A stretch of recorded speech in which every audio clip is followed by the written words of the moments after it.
Good morning students. Digestive system में आप लोग का स्वागत है। इस डाइजेस्टिव सिस्टम हम लोग चल रहे थे। उस डाइजेस्टिव सिस्टम में कुछ ग्लैंड्स भी थे, लीवर है, पैंक्रियाज है। तो आज हम लोग पहले पैंक्रियाज को पढ़ते हैं। पैंक्रियाज अगर प्रेजेंट कहाँ होता है उसको देखेंगे तो जैसे एसोफेगस था, ये एसोफेगस के बाद यहाँ पर जो है एक स्टमक वाला भाग आया। इस स्टमक में ड्यूडेनम है और ये पार्ट, तो ये ड्यूडेनम है जो सी शेप का दिखाई पड़ रहा है। इसी ड्यूडेनम पे जो है इस हिपैटोपैंक्रियाटिक एम्पुला से यहाँ एक मछली की आकृति की संरचना है, कह सकते हो पत्ती की आकृति का, कुछ भी लिख सकते हो, मछली या पत्ती की आकृति की संरचना यहाँ पर होती है।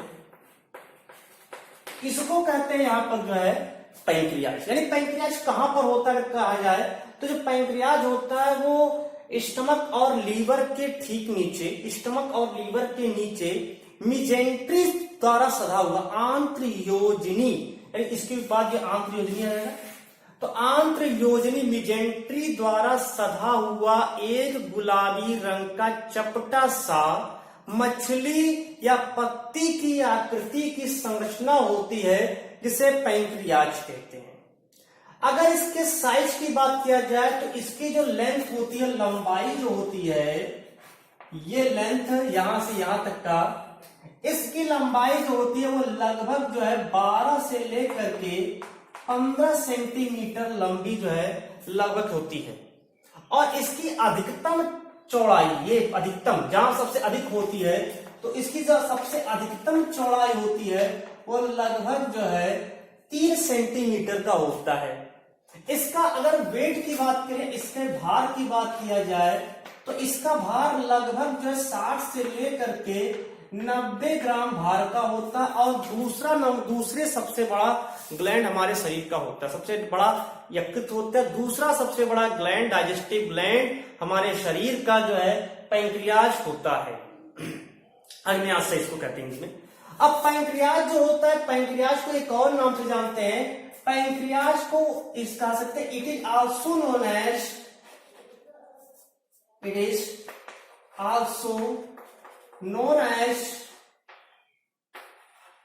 Mixed gland. तो इसे जो है मिश्रित ग्रंथि के नाम से भी जो है जानते हैं। इसके ऊपर एक सीरस मेम्ब्रेन पाया जाता है, जैसे यही है, मान लेते हैं। तो इसके ऊपर एक सीरस मेम्ब्रेन पाया जाता है, आवरण होता है, सीरस मेम्ब्रेन का एक आवरण पाया जाता है। और इसके नीचे जो है अंदर की ओर बहुत सारी, जैसे मान लेते हैं संरचना बना दें यहां पर, तो ये सीरस मेम्ब्रेन अगर मान लेते हैं, सीरस मेम्ब्रेन है, तो अगर इस सीरस मेम्ब्रेन को हटा करके देखते हैं तो बहुत सारे छोटे छोटे इसमें जो है लोब्यूल्स प्रेजेंट होता है। बहुत छोटे छोटे लोब्यूल्स जो है वो प्रेजेंट होता है। तो ये लोब्यूल्स इसमें जो है पाए जाते हैं।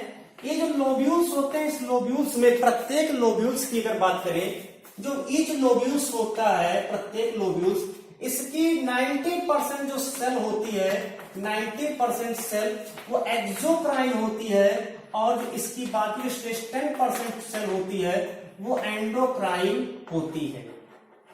क्योंकि इसमें एक्सोक्राइन एंड एंडोक्राइन दोनों टाइप्स के जो सेल्स पाए जाते हैं, इसलिए इसको मिक्स्ड ग्लैंड कहते हैं, मिश्रित ग्रंथि के नाम से भी जो है जानते हैं। कि इसमें बहिस्रावी और अंतःस्रावी दोनों प्रकार की जो है कोशिकाएं प्रेजेंट होती है। तो पहले हम लोग को मेन पढ़ना है इसमें एक्सोक्राइन सेल।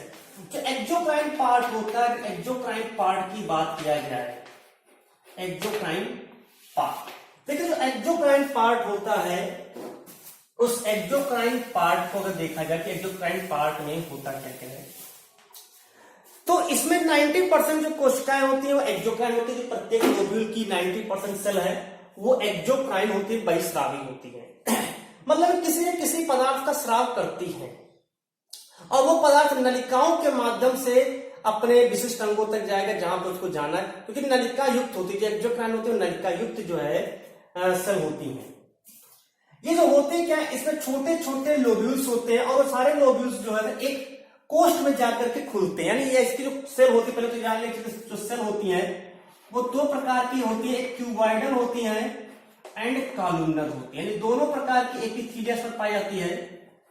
कहीं कहीं क्यूबॉइडल एपिथेलिया प्रेजेंट होता है, कहीं कहीं पर कॉलमनर एपिथेलिया प्रेजेंट होता है। जो क्यूबॉइडल और कॉलमनर एपिथीलिया होता है, ये क्यूबॉइडल और कॉलमनर एपिथीलिया जो है एक कोष्ठ में खुलते हैं, एक कोष्ठ में खुलते हैं जिसको कहते हैं एसिनी। एक कोष्ठ में ओपन होते से कहते हैं एसिनी।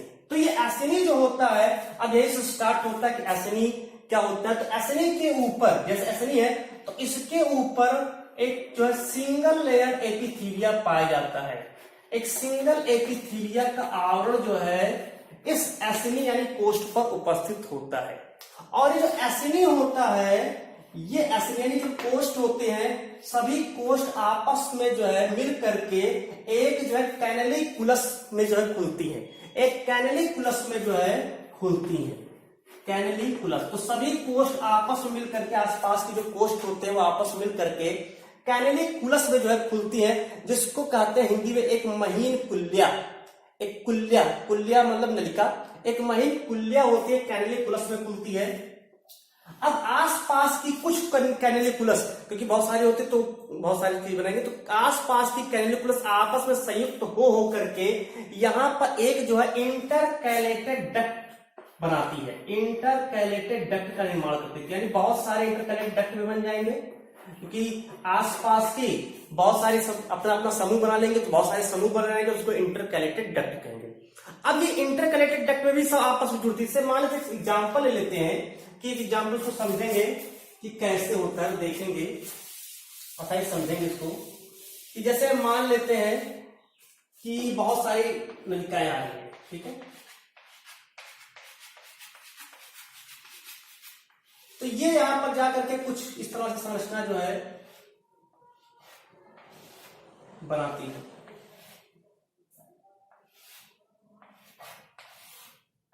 ठीक, तो ये अपना अलग अलग समूह बना लेती है, अपना अलग समूह बना लेती है इस तरह से।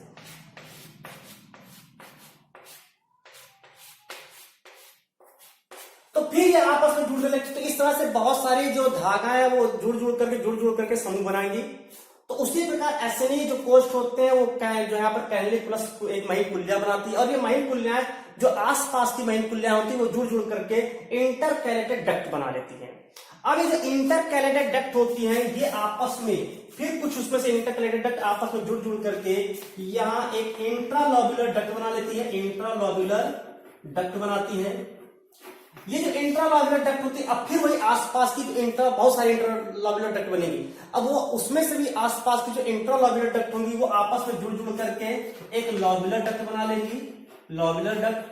अब ये फिर लोब्युलर डक्ट जो है, बहुत सारे लोब्युलर डक्ट बनेंगे, फिर वो लोब्युलर डक्ट जो जुड़ जुड़ करके वहां पर जो है इंटरलोब्युलर डक्ट बना लेंगे, इंटरलोब्युलर डक्ट बनाएंगे। अब ये इंटरलोब्युलर डक्ट होंगे वो आपस में जुड़ जुड़ करके पैंक्रियाटिक डक्ट बना लेंगे, पैंक्रियाटिक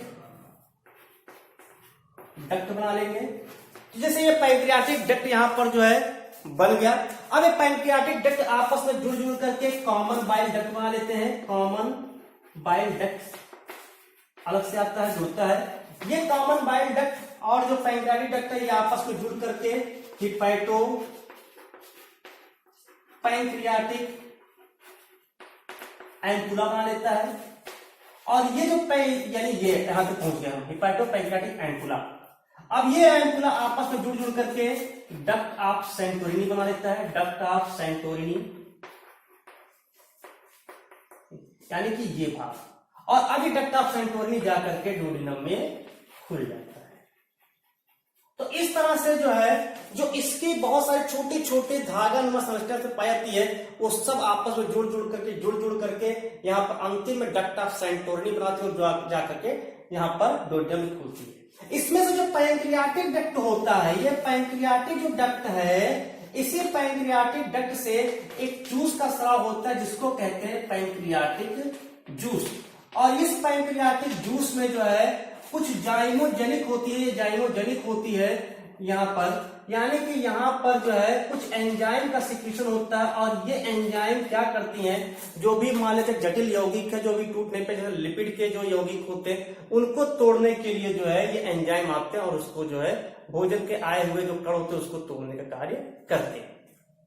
इसके साथ में जो है इसमें जो एक कॉमन बाइल डक्ट है, इस बाइल डक्ट में किसी प्रकार का एंजाइम नहीं पाए जाते, ध्यान में बाइल जूस में किसी प्रकार के एंजाइम नहीं होते हैं, तो वो आकर केवल जो है उसके जो किण्वन की प्रक्रिया उसको केवल बढ़ाएगा, यानी वहां पर एंजाइम की सक्रियता नहीं होगी और भोजन को अम्लता दूर कर भोजन को क्षारीय प्रदान करता है। इस तरह से जो पैंक्रियाज होता है उसमें से पैंक्रियाटिक जूस का सिक्रेशन होता है। पैंक्रियाटिक जूस जो होती है वो पैंक्रियाटिक जूस में विभिन्न प्रकार के एंजाइम पाए जाते हैं जो कि उस भोजन में आए हुए जो जटिल अणु है उस जटिल अणुओं को सरल अणुओं में तोड़ देता है और उसके बाद उसको एकदम सरल रूप में तोड़ करके घोल के रूप में आगे की ओर भेज दे दिया जाता है। तो ये तो था पूरा इसके एक्सोक्राइन पार्ट। एंडोक्राइन पार्ट को भी देख लेते हैं थोड़ा सा, मैं तो उसको पढ़ना बाद में ही।